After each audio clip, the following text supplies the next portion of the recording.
Welcome, ladies and gentlemen, to the Computer History Museum. I'm John Holler, the CEO, and it's my pleasure to welcome you tonight on behalf of our trustees, our staff, our members, our amazing volunteers, all the people involved in making the museum a great place. Thank you. Thank you for being here tonight for the kickoff of our Revolutionaries Speaker Series for 2013. We have major funding for the Revolutionary Speaker Series from Intel. We're delighted to have Intel's support for the fourth year running now, and it's fantastic because it enables everything that we do to make these Revolutionaries programs possible. We also get additional funding from the William K. Bowes Foundation. I want to say a special thank you to Tesla for arranging to have a Model S here this evening. I hope you had a chance to see the Model S downstairs. We've been looking forward for years to an event when we could have the Motor Trend Car of the Year at the museum. And we have it here tonight, so thank you to Tesla. We asked SpaceX for a rocket. That proved to be a little more challenging, but maybe someday. And now for tonight's program. Here's a thought exercise. If you compiled a list of the 75 most influential people of the 20th century, who would be on your list? Or if you compile perhaps a list of the 100 people who most affected the world in the 20th century, who would be on that list? Now, think of the same list that you might start compiling for the 21st century so far. And if all of that proves to be a little too much, I can offer some help. Elon Musk has been on every single one of those lists that has been compiled for the 20th century to date, no matter who seems to be drawing the lists up.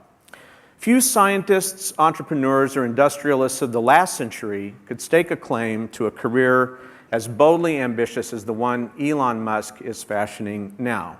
Transforming a large measure of the world's commerce and payment systems as co-founder and chairman of PayPal in 1999 might be enough for anyone for one lifetime. But Elon Musk has gone on from there to pursue his passion for solving business, environmental, and scientific problems on a global scale. He may be best known for his work at Tesla, where he serves as CEO and head of product design.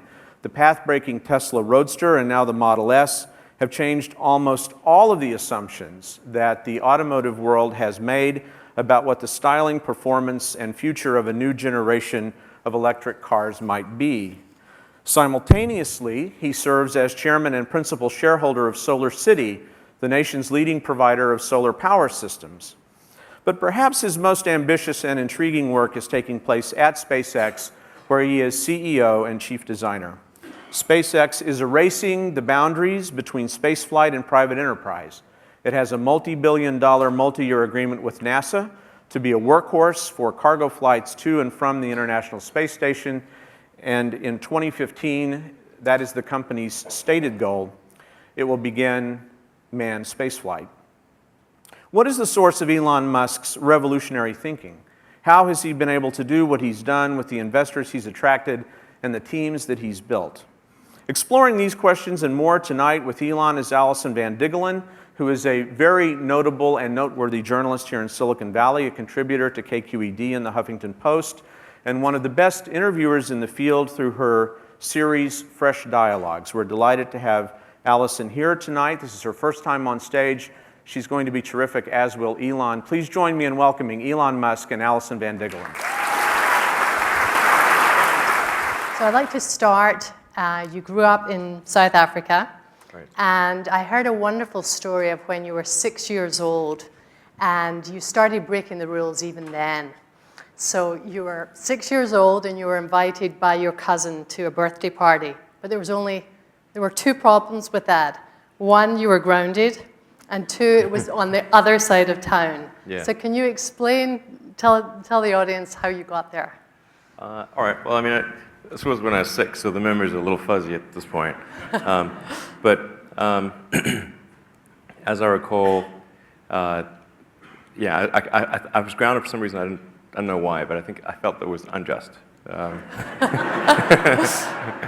I really wanted to go to this party, my cousin's party, who was 5, so this is not a kid's party. But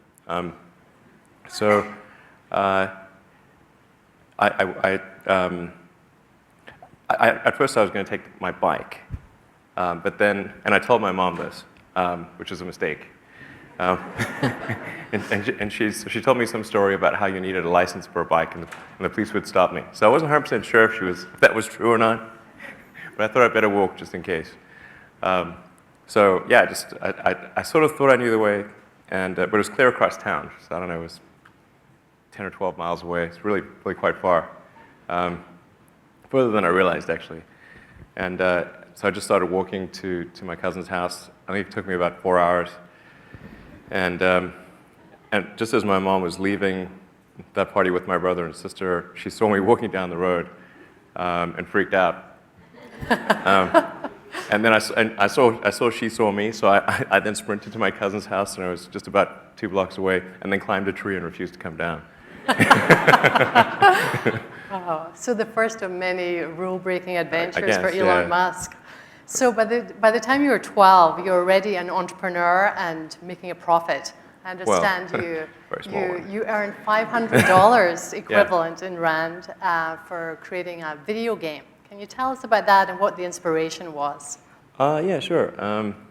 So when I was about 10, I walked into a computer store in South Africa and saw an actual computer. I previously had some early sort of precursors to the Atari system, and then I got the Atari system, which I'm sure a lot of people here have played. But then I saw you could actually have a computer where you could make your own games, and it was a Commodore VIC-20. So that was the first computer I bought, and then I got some books on how to teach yourself programming, and this was like the coolest thing I'd ever seen. So I was just like, this is super awesome. So I started programming games and then selling games in order to actually buy more games. So a bit of a circular thing. So and more games and better computers and that kind of thing. So, Right. yeah. So the money wasn't the end goal for you. It was more a means to an end. Yeah. I mean, basically, I'd spend money on better computers and Dungeons and Dragons modules and things like that. Nerdmaster 3000, basically. Right. Yeah. So I understand at that time you were heavily into comics. I'm curious to know, did you love Iron Man, the comic Iron Man? I did kind of like Iron Man, yeah. You did? Yeah, did you ever imagine that you would be the inspiration for the movie version? I did not. Yes. No, that was pretty much. I would say 0%. I would have said 0% chance. What kind of kid were you? I mean, can you look back and see yourself? Were you a bit of a loner kid, a bookish kid? I wasn't all that much of a loner. At least not willingly. But I certainly was quite. I was very very bookish. I was reading all the time. So I was either reading, working on my computer, reading comics, playing Dungeons and Dragons. That kind of thing. And I understand Hitchhiker's Guide to the Galaxy, that wonderful book by Douglas Adams. That was a key book for you. What was it about that book that fired your imagination? So I guess when I was in around 12 or 13, I had kind of an existential crisis, and I was reading various books on trying to figure out the meaning of life and, well, like, what does it all mean? Because it starts seeming quite meaningless, and then we happen to have like some books by Nietzsche and Schopenhauer in the house, which you should not read at age 14. It's bad. It's really negative. But then I read Hitchhiker's Guide to the Galaxy, which was like quite positive, I think, and it sort of highlighted an important point, which is that a lot of times the question is harder than the answer. And if you can properly phrase the question, then the answer is the easy part. And so if to the degree that we can better understand the universe, then we better know what questions to ask. And then whatever the question is that most approximates what's the meaning of life, that's the question we could ultimately get closer to understanding. And so I thought, well, to the degree that we can expand the scope and scale of consciousness and knowledge, human knowledge, then that would be a good thing. Wow. Wow, so you were having these deep thoughts at what age, 10, 14? Yeah, sort of in the puberty, I guess. I was Right. 13, so 13 through 15, probably the most traumatic years. Right. And so by the time you were 17, you were actually left, right? I assume you hatched Right. the plan earlier when you were around 14, 15? I did hatch the plan earlier. Actually, I tried to hatch several plans, which they did not hatch. Right.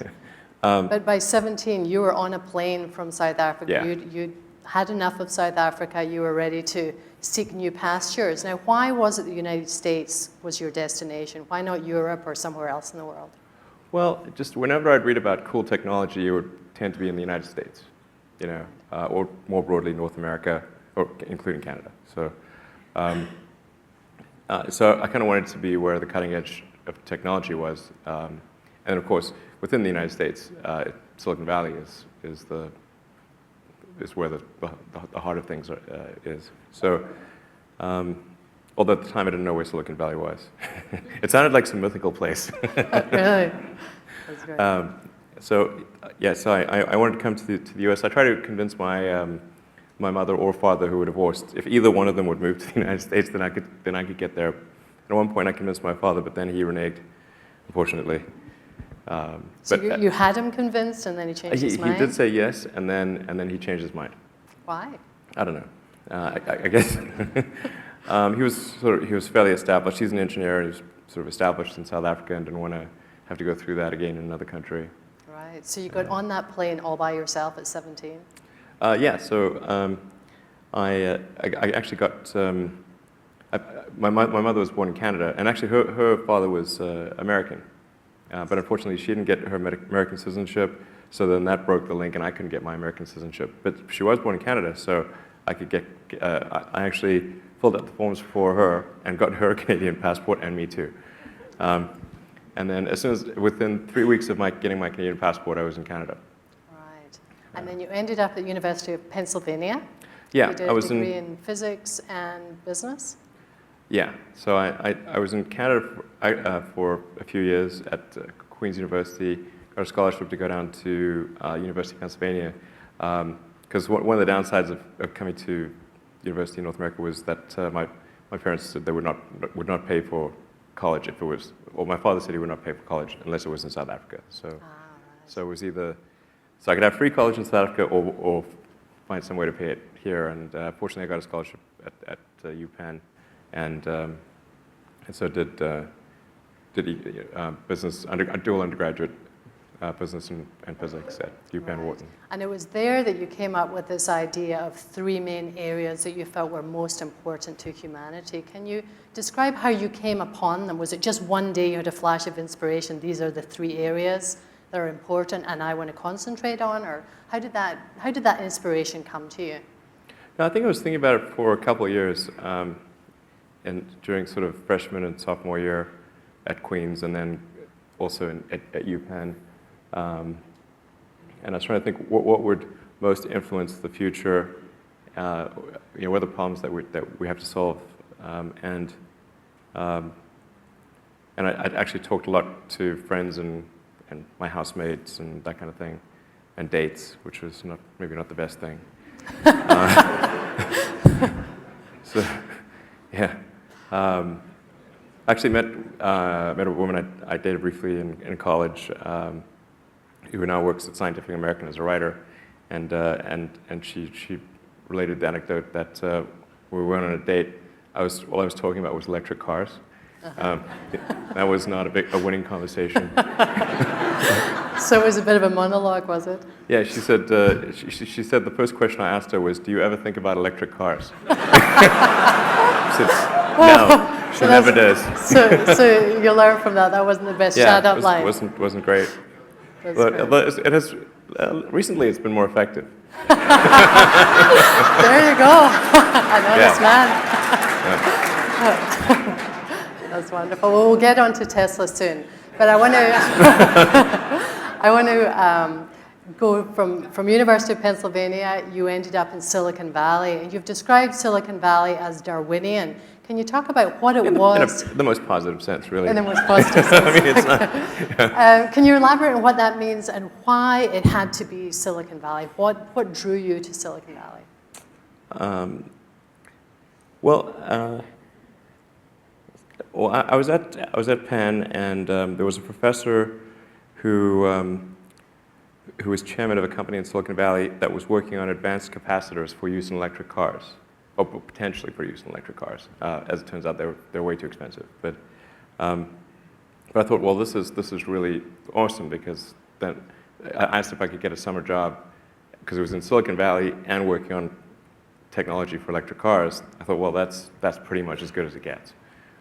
So I got a summer job here. It was in Los Gatos, actually, at Pinnacle Research, doing electrolytic ultracapacitors, which were, but they had the problem was that they used a ruthenium tantalum oxide, and there was, I think, only a few tons of ruthenium mined in the world, so not very scalable. And they'd sell it to you by the sort of milligram. So, there's a problem. But it had a pretty high energy density. It's sort of roughly equivalent to a lead-acid battery, which for a capacitor is huge. But you ended up then, after that, at Stanford?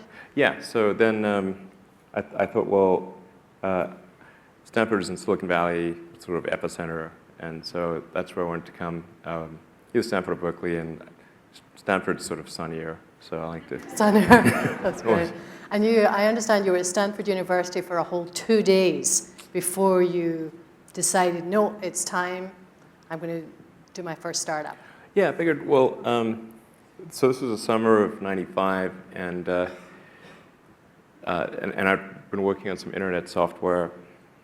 So, because the three things I thought would affect the world were the internet, sustainable energy, and space exploration, making life multiplanetary. So, but on the internet thing, I just couldn't figure out how to make enough money to feed myself. Because if I didn't make money, then I would run out of food and die. So that was not good. So basic needs, so, right? Yeah, literally. So whereas if I was a student, then I could be a teaching assistant and do various things and do research on electric vehicle technologies. That was my default plan. But then I also thought that if I did a PhD at Stanford, then I would spend several years watching the internet go through this incredibly rapid growth phase, and that would be really difficult to handle. It's like you really wanted to be doing something. So you saw the wave growing. Yeah, it sort of really seemed like things were going to take off. Although nobody had made any money on the internet at the time. In '95, there was really nobody was making any money on the internet. And in fact, even on Sand Hill Road, people were like, "What's the internet?" They were amazingly. When we tried to get funding for a company, and I think it was November or something of '95, there about October, November, more than half of the venture capitalists we met with did not know what the internet was and had not used it. That's amazing. Yeah, literally. I mean, how far it's has like, it they were literally asking, isn't that something that the government and universities use? I'm like, for now. but yeah. But then Netscape went public in late '95, I think it was, and then after that, even though a lot of venture capitalists still didn't understand the internet and still hadn't used it, somebody had made money on it, so now that... It was on the radar. Yeah, so when we went to get funding, the second time we tried to get funding, everyone was interested. Right, so this company was Zip2. That's right. And terrible name. Yeah, what was the reason for that name? Well, we were just incredibly stupid at the time, I think. That's the main reason for that name. And because we got some ad agency, because we thought, well, we don't know anything about names, so we'll get some ad agencies to suggest a bunch of options, and then Zip2 seemed kind of speedy. I don't know why the hell we chose that stupid name. And it has a digit in it. It's like, why would you pick it? Because it could be Zip-T-O, it could be Zip-T-W-O, it could be Zip-T-O-O. So people literally spelled the name every variation, which is bad if you go to URL and you don't have the other ones. So Zip2 started off as basically, like I said, we're trying to figure out how to make enough money to exist as a company, and so since there wasn't really any advertising money being made, we thought we could help existing companies get online, bring their stuff online. So we developed software that helped bring a lot of the newspapers and media companies online, because a lot of them just they also didn't know what the internet was. You had some big customers, didn't you? Yeah. And even the ones that were aware of the internet didn't have a software team, so they weren't very good at developing functionality. So we had, as investors and customers, the New York Times Company, Knight Ridder, Hearst, and so we were able to get them to pay us to develop software for them to bring them online, so online publishing stuff. And we did maps and directions and yellow pages and white pages and various other things. We developed quite sophisticated technology, actually, but it wasn't actually being employed super well by the media companies. Like we would suggest ways to use it, and then it would not be used as effectively as it could be. It was very frustrating. Right, but you did sell that company successfully to Compaq. Yeah. Right, and that allowed you to go on and create X.com. That's right. Yeah, exactly. So Compaq had AltaVista. So their thought was to combine AltaVista and a bunch of other technology companies and see if that would work, which it did not. But nonetheless, they were pretty nice guys and bought the company, and that gave me the capital to do another company. And I wanted to do another company in the internet because I thought we hadn't really reached the potential that we could have with Zip2. Because we had really sophisticated software. I mean, our software was sort of at least comparable to what Yahoo or Excite or others had. In fact, I thought in some ways it was better. So, but it wasn't, because it was all filtered through these partners, it wasn't getting properly used. Right. So I thought, well, I want to do something that could be a more significant contribution to the internet. And so the initial thought was financial services, because money is digital, it's low bandwidth. At the time, there was, most people were on modems, still on modems, and because this was late '98, early '99. So this was X.com was a precursor to PayPal, basically. That's right, yeah. Right? You merged with Confinity, and it became PayPal, major success. Yeah, so it worked out better than we expected.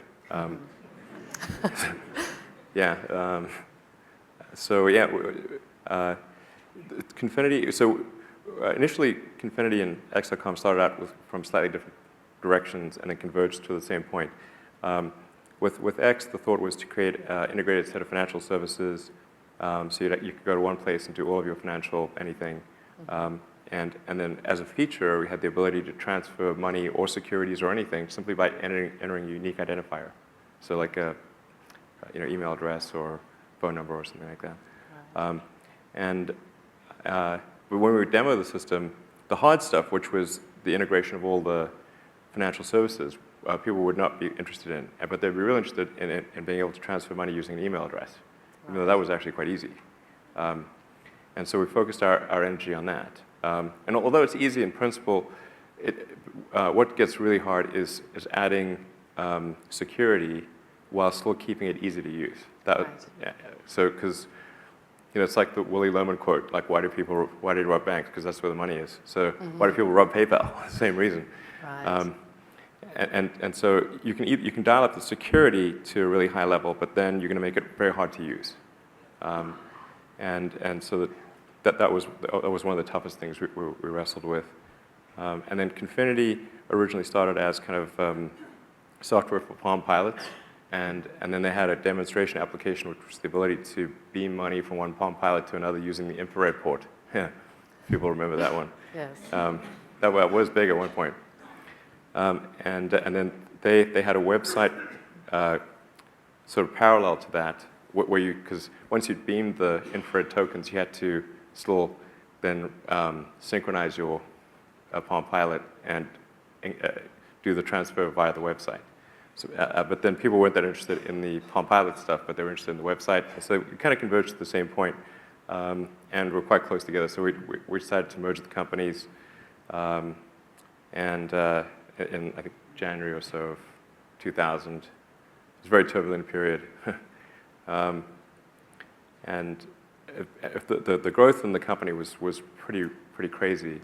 Like we had at the end of the first sort of 4 or 5 weeks, we had 100,000 customers. It's incredible. Yeah. Incredible growth. Did you anticipate that when you started out? Definitely did not. And it wasn't all good because we had some bugs in the software, and you know, even if the bug only occurs 1 in 1,000 times, it's still. Right, if you and you have get a big 100,000 number like customers, you have that. 100 very angry customers. Like, where's my money? That would be, Yes. a reasonable concern that people would have. And then we had customer service on University Avenue in Palo Alto. There were 5 people. So when something went wrong, customer service phones would basically explode. Oh my goodness. So we had many challenges, and then the various financial regulatory agencies were trying to shut us down. Visa and MasterCard were trying to shut us down. eBay was trying to shut us down. FTC was trying to shut us down. There were a lot of battles there. Wow. It's quite incredible with all that adversity you conquered. And you came out with several hundred million, right? Yeah, it was a close call. We definitely, came very close to dying there in 2000 and 2001. And what was the reason for that success? What would you put it down to in that case? How did you overcome? Well, I think we had a really talented group of people at PayPal, and a lot of those people have actually gone on to start many other companies. Yes. YouTube, LinkedIn, Yelp, Yammer. It's like quite a long list, actually. So for you personally, there you were with several hundred million. Were you not tempted just to go and buy an island? Not really. What was it that drove you? What I'm getting at, because I know you didn't, but Sure. What I'm getting at is why were you so driven to jump into the next thing? Well, I was. Did you take any time off? I did take a bit of time off because after PayPal, I did reasonably well from PayPal. I was the largest shareholder in the company, so and we were acquired for I think about $1.5 billion in stock, and then the stock doubled. So, did reasonably well. But the idea of like lying on a beach as my main thing just sounds like the worst. That sounds horrible to me. Just the boredom factor. I would go bonkers. I would, I would have to be on serious drugs. I mean, Or serious pina coladas. Right, exactly. Right. I mean, it's just, I'd be super duper bored. I like high intensity. I like going to the beach for a short period of time, but not much longer than a few days or something like that. Right. So let's talk about the seeds of SpaceX. I understand it started not as the idea of let's start a rocket ship company. You had a philanthropic idea. You were really surprised when you found out that NASA didn't have any plans to go to Mars. And you came up with this idea of let's put a greenhouse on Mars. So can you explain how that whole idea came into being for SpaceX? Sure. Well, so when I was thinking of what I thought would affect the world as a student, it wasn't really from the standpoint of those are the things I'll get involved in. It was kind of more in the abstract. These are the things I think will happen that will affect the world, but not that I will be involved in them. As it turns out, I have. But I always thought that we would make much more progress in space, and it just didn't happen. It was really disappointing. So. I was really quite bothered by it. So, when we went to the moon, we were supposed to have a base on the moon. We were supposed to send people to Mars, and that stuff just didn't happen. We went backwards. We got the space shuttle, but the space shuttle could only go to low Earth orbit, whereas Saturn V could go to the moon. Now the space shuttle's gone, and so that just seemed like a really bad thing. So I thought, well, maybe it was a question of there not being enough attention or will to do this. But this was a wrong assumption. So but that's the reason for the greenhouse idea. It was the thought was if there could be sort of a small philanthropic mission to Mars, so I was expecting to lose all the money that I invested in that. But if we could send a small greenhouse to the surface of Mars with seeds in dehydrated nutrient gel, and you hydrate it upon landing, and you'd have this great shot of little greenhouse with little green plants on a red background. I thought that would get people excited. So you literally imagined a photograph inspiring a new Yeah, generation? you got to sort of imagine the money shot, if you will. So yeah, I think green plants on red background would be that. And people tend to get interested and excited about precedents and superlatives. So this would be the furthest that life's ever traveled, the first life on Mars, as far as we know. And I thought, well, maybe that would result in a bigger budget for NASA, and then we could sort of resume the journey. Mm-hmm. That was the basic idea. And I spent several months on this, actually, and went to Russia 3 times, because I was able to figure out how to get the cost of the spacecraft low, and the communications, and the greenhouse and all that to a reasonable number. Reasonable meaning several $1 million. And did you actually physically draw out a greenhouse of how you imagined it? Actually, I hope we've got that somewhere. That'd be amazing to see. Yeah. I mean, I'm sure it looks pretty goofy in retrospect, but that's the idea that we had, and it's and I spent several $100,000 just kind of getting the design worked out and engaging some companies to come up with design specifications for the subsystems, but then it came to buying the rocket, and the problem was that the cost of rockets is really high, and the lowest cost rocket in the U.S. at the time was the Delta II, Boeing's Delta II, and that would have been about $50 million. Yeah, and then you'd still need to have like an upper stage for Mars, so probably $60 million all in. And that was, and I wanted to do 2 of these missions because I thought if it did just one and it didn't work, then that could have like the opposite effect. Well, like, look how dumb it is to do to try to send things to Mars. Look at all this money down the drain, yeah, right? What an idiot. So I wanted to do 2, and I just didn't have enough money to do 2 complete missions. Right, so you had a budget of about $100 million, something like that. Well, I was hoping it would be less than that, but not more. Not more than that. But then, yeah, I guess roughly on that order is about the most I'd be. I couldn't spend much more than that. So the Russians didn't help you out? Yeah, I had three quite interesting trips to Russia to try to negotiate purchase of 2 Russian ICBMs. Yeah. And did they think you had evil intent?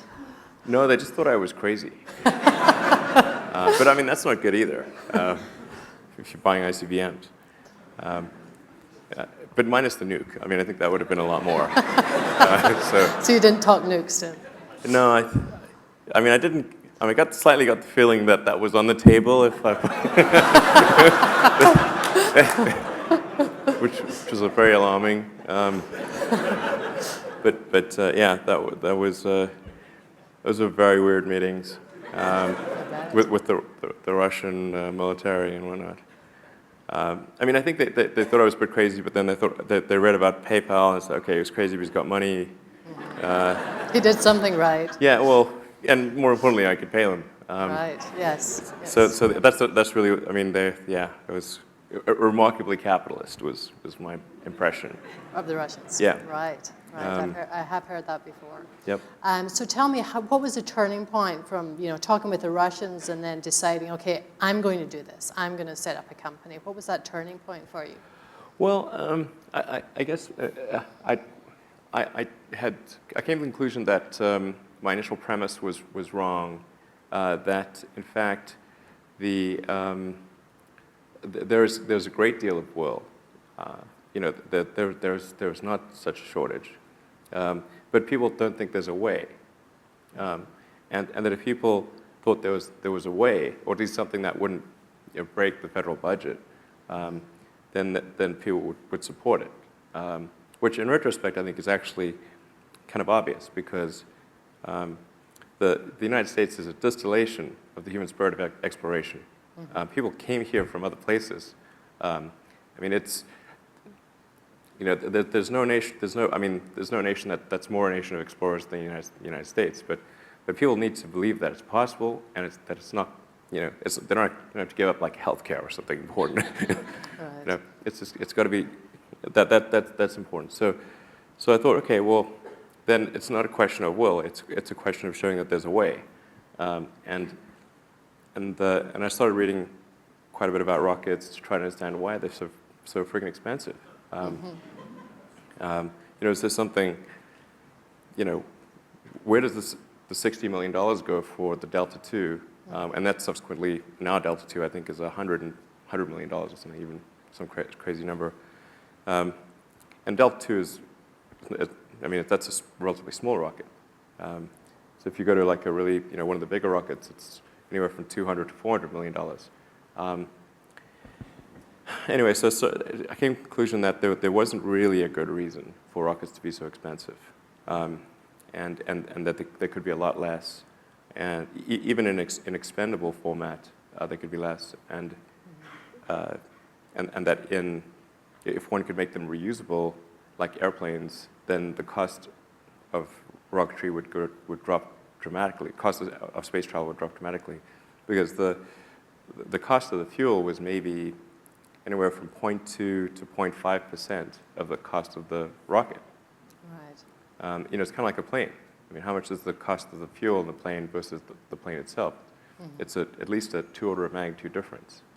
But nobody had really been able to make a reusable rocket work. So so I thought, okay, that if we can do that, then that would really be the key breakthrough for space travel. Right. But you also said that... So far, we have not succeeded, I should point out. You've also said that failure was the most likely outcome. Can you talk about failure in that sense and in a broader sense of being an entrepreneur and an innovator? Why is failure so important? Well, I think failure is bad. I don't think it's good. But if something's important enough, then you do it even though the risk of failure is high.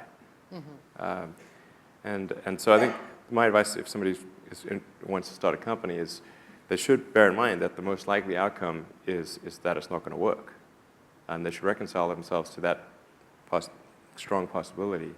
And they should only do it if they feel that they are really compelled to do it. Right. Because it's going to, the way starting a company works is like, usually in the very beginning it's kind of fun, and then it's really hellish for a number of years. You talked about chewing glass. Yeah, there's a friend of mine who's a successful entrepreneur, and started actually his career around the same time as I did, and he has a good phrase. His name's Bill Lee. He said, "Yeah, starting a company is like eating glass and staring into the abyss," and you agree with that? Generally true. Yeah. And if you don't eat the glass, you're not going to be successful.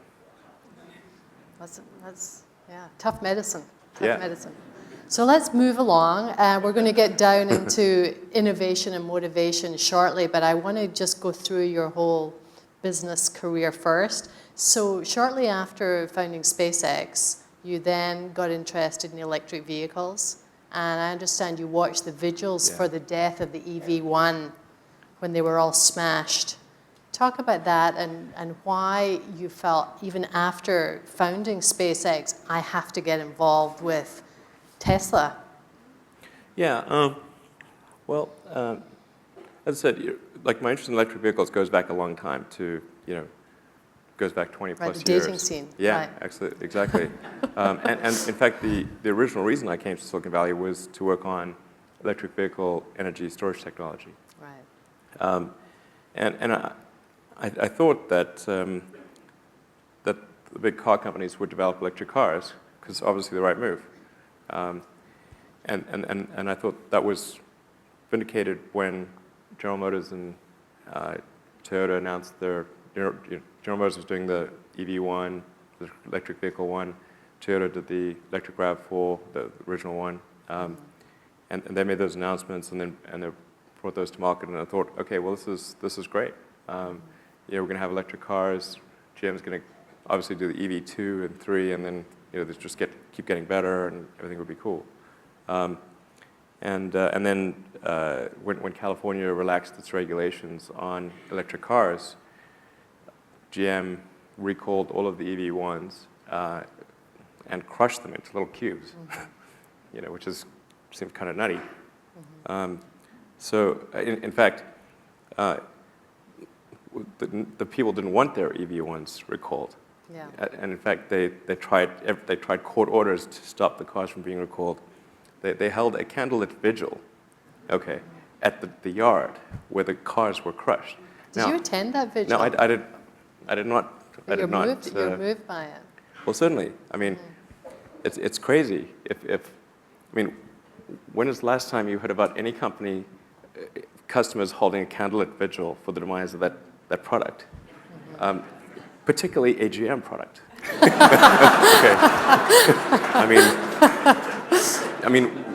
What bigger wake-up call do you need?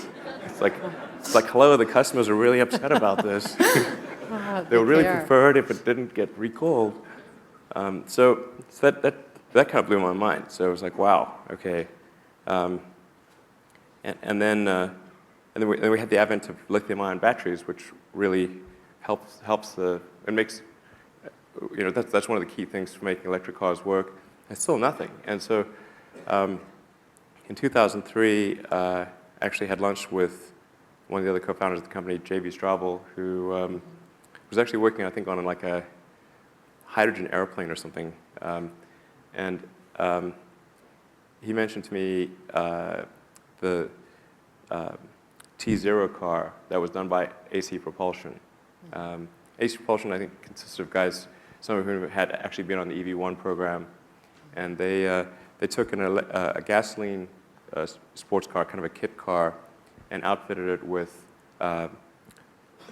lithium-ion batteries, sort of consumer-grade cells, and they created a car which is essentially the precursor of the Roadster, and in fact, it had very similar specifications. So it's a sub-4-second 0 to 60 miles an hour, 250-mile range, and also a two-seater sort of sports car. But it was quite primitive. It didn't have a roof, one thing, at all. And in fact, I don't know if it had doors, but it didn't have any safety systems, no airbags. It wasn't homologated, so you couldn't sell it. So in order to sell that car, in order to create a commercial version of the car, something that a manufacturer could produce and sell to people, there was a fair bit of work that was required. And but anyway, I kept trying to get AC Propulsion to commercialize the T0, and I said, look, I'll fund the whole effort. You really need to do this, and they just sort of refused to do it. They didn't want to do it. They wanted to make I think what's that? They wanted to make like an electric Scion, which in principle sounds good, except that it would have cost $75,000, and nobody wants to buy a $75,000 Scion. And the technology just was not ready. There was just no way to make a good value for money proposition with something like a Scion. What was it that compelled you to say, I have to be CEO here and lead this company? Why not say, I'll help you, JB, get this rolling? Well, I really didn't want to be CEO of two companies. I tried really hard not to be, actually. So anyway, so AC Repulsion finally said, okay, I actually told AC Repulsion, look, if you're not going to do this, I'm going to create a company to do this. And they said, well, there's some other guys who are also interested in doing that, and you guys should combine efforts and create a company. And that's basically how Tesla came together. And then we had like a lot of drama. But I mean, I had, since I was I provided like 95% of the money, so I could have been the CEO from day one, but I really, the idea of being CEO of 2 startups at the same time was not appealing, and shouldn't be appealing, by the way, if anyone's thinking that's a good idea. It's a really terrible idea. But then again, going back to your trajectory here, not only did you take on 2, you took on 3. You had an epiphany at Burning Man, I understand, and decided. You have to watch those epiphanies, Burning Man. Not necessarily what you should pursue. And you came up with the idea. Solar is kind of part of the whole sustainable energy thing. So, sustainable energy, you have to have sustainable means of producing and consuming energy. And so even if you have electric cars, you have to have the other side of the equation. Say, how do you produce energy in a sustainable way?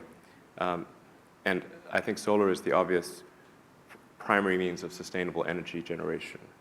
In fact, the Earth is almost entirely solar powered today. The only reason we're not a frozen ice ball at sort of 3 degrees Kelvin is because of the sun. And the sun is responsible for all precipitation. It's responsible for the vast majority of the ecosystem, apart from sort of chemotrophs at the bottom of the ocean. So there's just a tiny amount of energy that people consume to power civilization. It's actually a very tiny amount of energy relative to the amount of energy that the sun sends in our general direction. And so in order to deal with that, we couldn't, in fact, power the entire world with solar power quite easily. This is maybe not super obvious to people. But So was that the epiphany you had at Burning Man? Was it a vision? vision? No, I knew that I knew that in college. But what was the key vision that came to you at Burning Man? We all want to imagine you there. Vision? No, it was more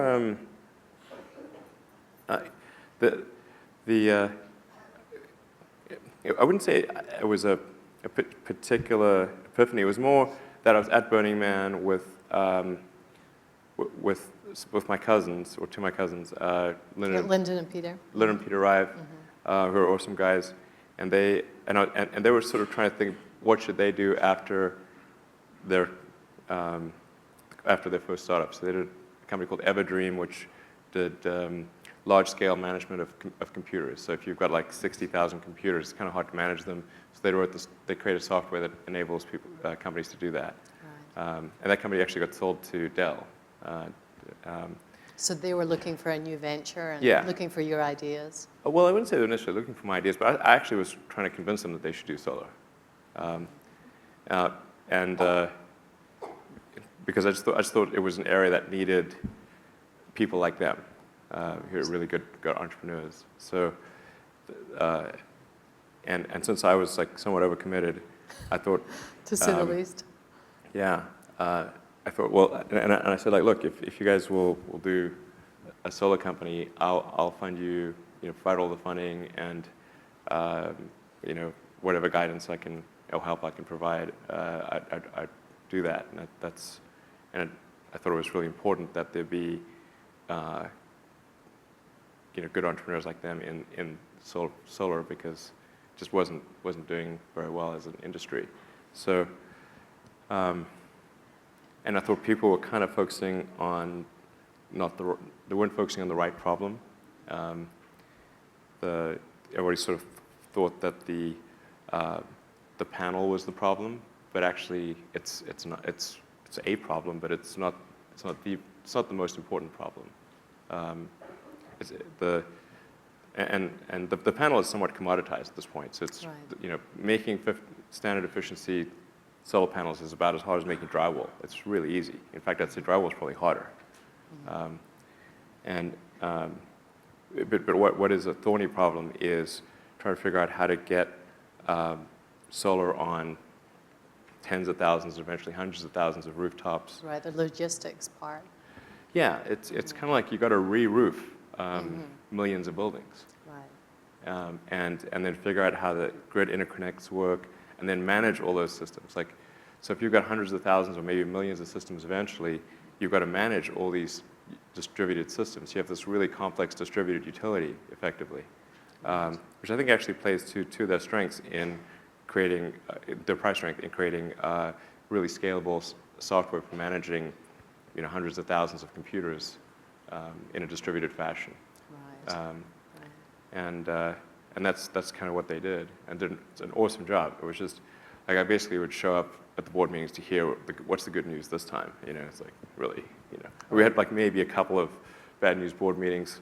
Well, late 2008, there were some bad news board meetings, but for the most part, apart from a few times when the macroeconomic conditions were really terrible, they just did an amazing job with, almost no help from me. So you've been able to leave it in their good hands. Yeah, it's, they deserve the vast majority of the credit for the success of that company.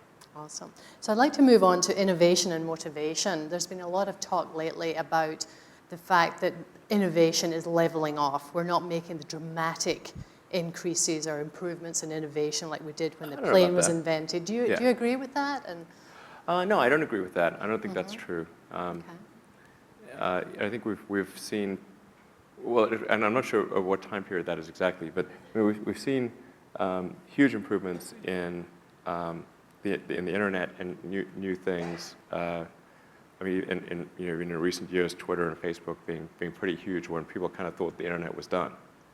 I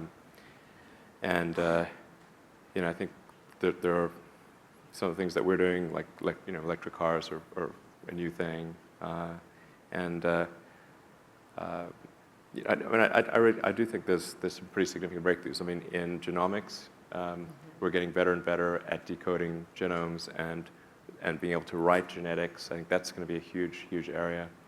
I think there's likely to be some breakthroughs in artificial intelligence. I suspect we will even see the flying car. all right. Is that going to be an Elon Musk production? No. You're going to let someone else do that? Yeah. I think someone else is doing that. All right. Okay, that's another conversation. Do you feel the government is standing in the way of innovation at all? Well, sometimes the government, I don't think the government intends to stand in the way of innovation, but sometimes it can overregulate industries to the point where innovation becomes very difficult. Right. The auto industry used to be a great hotbed of innovation at the beginning of the 20th century, but now there's so many regulations that are intended to protect consumers. The body of regulation for cars could fill, this room. It's just crazy how much regulation there is, down to what the headlamps are supposed to be like, and they even specify some of the elements of the user interface on the dashboard, and some of these are completely anachronistic, because they're relating back to the days when you had a little light that would illuminate an image. So we have to reserve space on the instrument panel of the Model S for where all of the indicators that a car would have. You've got these little lights check engine or whatever? Yeah, all these little things. There's a whole bunch of them, and we can't have anything else in that space. Well, how about if we have one space and render a different graphic? Oh no, because people are expecting to see it in that space. Nobody is expecting to see it in that space. Yeah, so you feel you can't argue with these regulations, you just have to. Well, you can argue with them, but not with great success. And you can actually get these things changed, but it takes ages. Right. One of the things we're trying to get is why should you have side mirrors if you can have, say, little video cameras, tiny video cameras, and have them display an image inside the car. Right. But there are all these regulations saying you have to have side mirrors. And I went and met with the Secretary of Transport, like, can you change this regulation? Still, nothing has happened. That was like 2 years ago.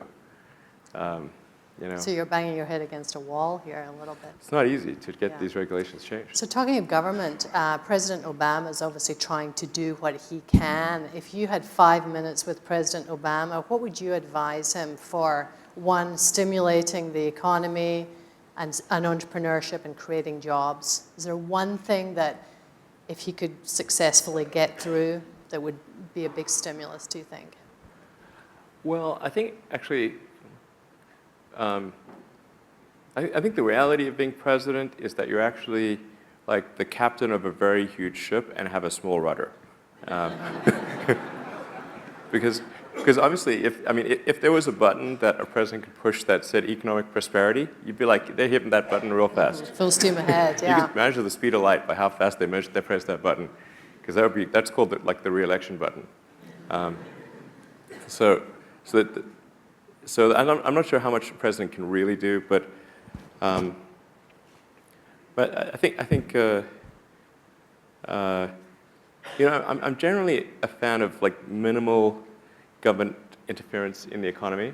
Like the government should be kind of like the referee, but not the player. And there shouldn't be too many referees. Right. But there is an exception, which is when there's an unpriced externality, such as the CO2 capacity of the oceans and atmosphere. So when you have an unpriced externality, then the normal market mechanisms do not work, and then it's government's role to intervene in a way that's sensible. And the best way to intervene is to assign a proper price to whatever the common good is that's being consumed. And then So you're saying there should be a tax on gas? There should be a tax on carbon. If the bad thing is carbon accumulation in the atmosphere, then there needs to be a tax on that. And then we can, and then you can get rid of all subsidies and everything else. And it seems like logical that you should tax things that are most likely to be bad rather than, like that's why we tax cigarettes and alcohol. Because those are probably bad for you. Certainly cigarettes are.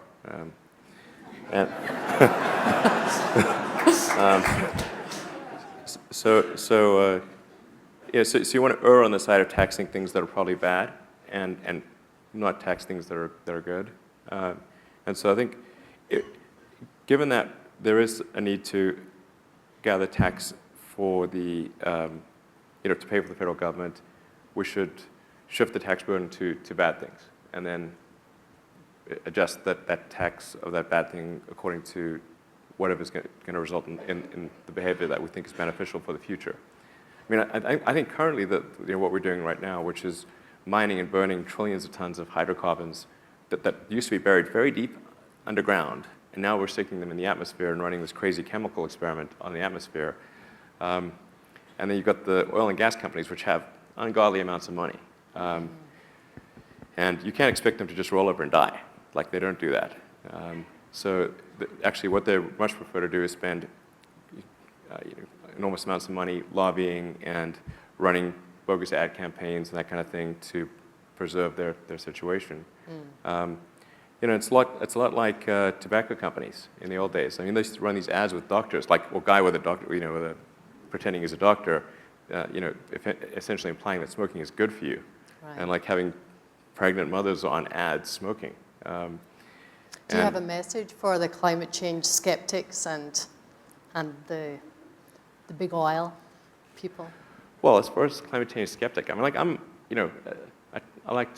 believe in the scientific method, and one should have a healthy skepticism of things in general, and if you approach things from a scientific standpoint, you always look at things probabilistically, not definitively. And so I think a lot of times, if somebody's a skeptic in the science community, what they're really saying is that they're not sure that it's 100% certain that this is the case. But that's not the point. The point is that is look at it from the other side. So what do you think the percentage chance is of this being catastrophic for some meaningful percentage of the Earth's population? Is it greater than 1%? Is it even 1%? If it is even 1%, why are we running this experiment? Right, Because you called it a Russian roulette. We're playing Russian roulette with the atmosphere. we're playing Russian roulette, and then and as each year goes by, we're loading more rounds in the chamber. It's not wise. So that's and what makes it super insane is that we're going to run out of oil anyway. Like, it's not like there's some infinite oil supply. We're going to run out of it. So we know we have to get to a sustainable means of transportation no matter what. So why even run the experiment? Right. It's the world's dumbest experiment. Right. Yeah.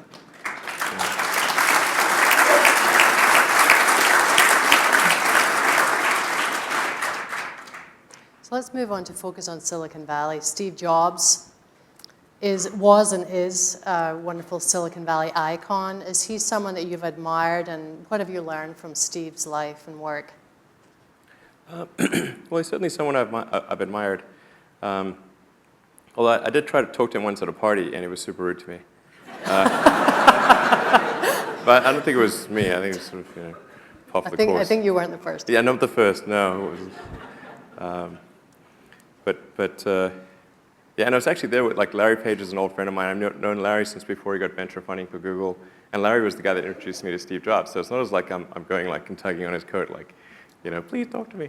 But so I was introduced by Larry Page. It's not bad. So, I mean, he obviously was an incredible guy and made fantastic products. And I don't know, there was like a certain the guy had a certain magic about him. Just sort of that was really inspiring. So, I mean, I think that's really great. Is there that magic that you try and emulate?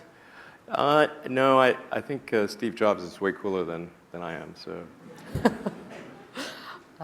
Okay. So I'd like to get inside your head a little bit about, when you come up with an idea, do you doodle it, on a pad of paper, or do you get your iPad out and take notes? I mean, when you come up with something new, a new rocket design or whatever it is, how does that manifest itself? Could we see you being creative? I mean, it's somewhat cliched, but it happens a lot in the shower. I don't know what it is about showers or... Yeah, exactly. Get the camera. Like, yay. No, I mean, I just, no, I do. I just sort of kind of stand there in the shower. So you have long showers? I do, actually, create yeah. less. Long showers. Sounds wrong. But, yeah, I do. So there's no of course, iPad in the shower, not to mention right? the Burning Man epiphanies. Right. Those are huge. So, yeah, I think that's, yeah. And then there are some times, like late at night, if I've been thinking about something, then I can't sleep, and I'll be up for, for several hours, thinking about, sort of pacing around the house and thinking about things, and occasionally I'll sketch something or send myself an email or something like that. Right. So we have a question from the audience. Who inspires you, or do you have a mentor?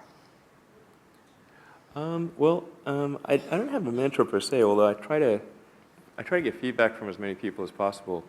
So I have like friends, and I ask them to, what they think of this, that, and the other thing, and as mentioned, Larry Page is a good friend of mine. Value his advice a lot, and I have many other good friends, and so I think it's good to solicit feedback, and particularly negative feedback, actually, because obviously people don't love the idea of giving you negative feedback, unless it's like some, on blogs they do that. Yeah, how do you deal with negative feedback? Because you got some tough criticism, especially with SpaceX. You had incumbents like Neil Armstrong even speaking out and saying, this is wrong. We don't want commercial companies in space. It's not a place for commerce. So how did you deal with that? And how do you deal with naysayers in general? Because you've had a lot. Yeah, that was kind of troubling because growing up, Neil Armstrong was kind of a hero. So it's like it kind of sucks to, like knife in the back. That's right. a bit of a blow. Yeah. So yeah, but I think in his case he was somewhat manipulated, by other interests. So I don't think he quite knew what he was saying in those congressional hearings. So yeah. Right. Okay. And talk about, it's one thing to have these wonderful ideas in the shower at Burning Man, but it's another thing to build, motivate, and retain a team of excellent people. Can you talk about some tips and some things you've learned that obviously work for you? Yeah. Well, I mean, if you think about a company is a group of people that are organized to create a product or service.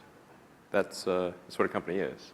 So in order to create such a thing, you have to convince others to join you in your effort. And so they have to be convinced that it's a sensible thing, that that there's at least some reasonable chance of success, and if there is success, that the reward will be commensurate with the effort involved, so I think that's getting people to believe in what you're doing and in you is important. So in the beginning, there will be few people who believe in you or in what you're doing, but then over time, as you make progress, the evidence will build, and more people will believe in what you're doing. So I think it's a good idea when creating a company to have a demonstration, or if it's a product, to have like a good mock-up, or if it's software, to have good demoware, or to be able to sketch something so that people can really envision what it's about. Try to get to that point as soon as possible, and then iterate to make it as real as possible, as fast as possible. Yeah. I don't know if that makes sense, but. Okay, so you're CEO of 2 companies, you're chairman of Solar City. Talk about time management. How on earth do you do this? Well, do you get any sleep? Yeah, sometimes not enough. Sleep is really great, because I find if I don't get enough sleep, then I'm quite grumpy. I mean, obviously, I think most people are that way. And also, I try to sort of figure out what's the right amount of sleep, because I found I could drop below a certain threshold of sleep, and although I'd be awake more hours and I could sustain it, I would get less done because my mental acuity would be affected. So I found generally the right number for me is around 6 to 6.5 hours on average per night. That's not too bad. Yeah. Right. And any other tips That is an average, though. Right. Any other tips on just managing to run 2 companies simultaneously? I mean, do you find? I mean, I know you're up here Monday, Tuesday. Is it all Tesla when you're up in Silicon Valley, and all SpaceX Wednesday, Thursday? Having a having a smartphone is incredibly helpful, because that means you can do email during interstitial periods, like if you're in a car, you're walking, in the bathroom, everywhere. You can do email practically when you're awake, and so that's really helpful to have email for SpaceX and Tesla integrated on my phone, and then it's just you have to apply a lot of hours to actually working. So the way I generally do it is I'll be working at SpaceX on Monday, and then Monday night fly to the Bay Area, spend Tuesday and Wednesday in the Bay Area, then at Tesla, and then fly back on Wednesday night, spend Thursday and Friday at SpaceX. In the last several months, then I would fly back here on a Saturday, and either spend Saturday and Sunday at Tesla, or spend Saturday at Tesla and Sunday at SpaceX. And where do the boys fit in? You have 5 sons. Yeah. Do they tag along with Dad on some of these trips? I do drag them along in a lot of things, actually. They're remarkably unimpressed by. Yeah, I wish they would be sort of more interested. But I mean, the twins are 8 and the triplets are 6, so maybe they'll get more interested later. But do you see one day grooming one of them or several of them to take over your companies? Well, I mean, I think if they're inclined to, I mean, if they're really interested in working at Tesla or SpaceX, then I'd help them do that. I'm not sure I'd want to necessarily try to insert them into the CEO role at some point. It's kind of like if the rest of the team and the board kind of felt that they were the right person, then that would be fine. But I wouldn't want people to feel like I kind of installed my kid there. And I don't think that would be good for either the companies or the kid, really. But I was actually at one point of a school of thought that it's best to give away kind of like 99% or more of one's assets, kind of like the Buffett school of thought. And I'm still mostly of that inclined in that direction. But after seeing what happened with Ford and GM and Chrysler, where GM and Chrysler went bankrupt, but Ford did not, and Ford seemed to make better long-term choices than the other two companies, and that's in part because of the influence of the Ford family. And I thought, well, okay, there may be some merit in having some longer-term family ownership, at least a portion of it, so it acts as a positive influence. I mean, this is still something I'm thinking about, but acting as a positive influence in the long term, so the company kind of does proper long-term things. And like if you look at what happened also in Silicon Valley with HP, I mean, I think it's quite sad. And that to some degree is because there was much diminished influence by the Hewlett and Packard families. Right. I think they should have prevailed in their, where they were opposed to the merger that took place at one point, and I think they were right, actually. Right. And looking to the future for SpaceX, is there an IPO plan for this year? No, there's no IPO plan. No. Let's say running a public company does have its drawbacks. So you're not in a hurry? No. Okay. I mean, in the case of Tesla and SpaceX, we had to raise capital, and we had kind of a complex equity structure that needed to be resolved by going public. And so I felt we kind of needed to do that in those two cases. We don't have to do that in SpaceX. I think there's a good chance we will at some point in the future. But SpaceX's objectives are super long term, and the market is not. So I'm a bit worried that if we did go public, certainly if we went public too soon, that that market pressure would force us to do short-term things and abandon kind of long-term projects. Like going to Mars. Right, going to Mars is very long term. Yes, that's an important one. So you do have other projects on the back burner. You've talked about the Hyperloop, a way of getting people from downtown LA to downtown San Francisco in under half an hour, and the electric supersonic airplane. Yeah. Which of those two are bubbling up that we might hear more about in the near future? Well, I did promise that I'd do some paper on the Hyperloop idea, and things got a little hectic towards the end of last year because I'd committed to make these milestones at Tesla to the public markets, and I had to stay true to that obligation, which required just an insane level of work and attention. And then we also had the Solar City IPO, which was a very difficult IPO to get done. And that IPO occurred just by the skin of its teeth. I mean, it was such a tough one. Were you just determined it had to be in December? Well, if it wasn't in December, it would mean pushing it out, quite a bit. And the problem is that we'd already pushed it out quite a bit. So if we didn't go public, we'd have to do a private round, and then and it just the whole thing wouldn't feel right. It's like you're sitting at the at the altar, and you don't do the wedding. It's like it's a bit awkward. To say the least. Yeah.